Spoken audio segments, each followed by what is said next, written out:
Super ಆಗಿದೆ. ಆಯ್ತು, ಈಗ ಡ್ಯಾನ್ಸೇ ಮಾಡ್ತಾ ಇಲ್ಲ. ಹಾಂ, ಸೂಪರ್ ಆಗಿದೆ. ಇದು ನಮ್ಮ ಬ್ಯಾಡರಳ್ಳಿ ಕ್ವಾರ್ಟರ್ಸಲ್ಲಿರೋ ನವಿಲು. ಚೆನ್ನಾಗಿದೆಯಲ್ಲ? ಹಾಂ, ನೋಡ್ದಾ? ಸೂಪರ್ ಆಗಿದೆ. ಹಾಂ,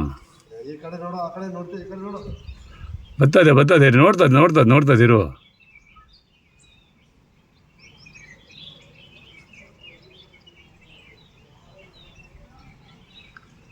ಎಷ್ಟು ದಿನಕ್ಕೆ ಇವತ್ತೇ ನಾನು ನೋಡ್ತಾ ಇರೋದು.